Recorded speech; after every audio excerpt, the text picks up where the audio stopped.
வணக்கம் மக்களே, எல்லோரும் எப்படி இருக்கீங்க? இன்றைக்கி அரபி வீட்டிலேருந்து சாப்பாடு கொடுத்து விட்ருக்காங்க. இந்த ஹாட் பாக்ஸில் பாருங்கள், இந்த ஹாட் பாக்ஸ் ஃபுல்லாகவே வந்து பாஸ்தா தான் இருக்குது.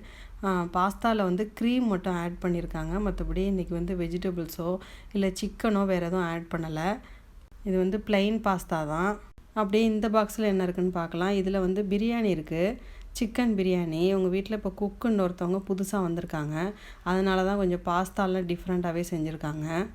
இந்த பாக்ஸில் வந்து சிக்கன் சாண்ட்விச்சும் சிக்கன் சார்கோலும் இருக்குது. சாண்ட்விச்சில் பாருங்கள், குப்பூஸ் ரொட்டிக்குள்ளே, அதாவது குப்பூஸ் ரொட்டிங்கிறது இங்கே உள்ள அரபிக் ப்ரெட்டுன்னு சொல்லுவாங்க. இதுக்குள்ளே வந்து சிக்கனையும் கேப்சிகத்தையும் வந்து ஸ்டஃப் பண்ணியிருக்காங்க. இந்த சிக்கன் சார்கோலில் வந்து சார்கோல் மசாலா ஆட் பண்ணியிருக்காங்க. இதில் வந்து நாட்டுக்கோழி முட்டை இருக்குது. அவங்க பசங்களுக்கு செய்கிறப்ப எங்கள் பசங்களுக்கும் சம்டைம்ஸ் நாட்டுக்கோழி முட்டை கொடுத்து அனுப்புவாங்க. இன்றைக்கி பாயில் பண்ணியே கொடுத்து அனுப்பிச்சிட்டாங்க. உங்களுக்கு இந்த வீடியோ பிடிச்சிருந்தால் லைக் பண்ணுங்கள். இது மாதிரி துபாயை பற்றின இன்ட்ரெஸ்டிங்கான தகவல் வேணும்னா உடனே நம்ம சேனலை சப்ஸ்கிரைப் பண்ணுங்கள்.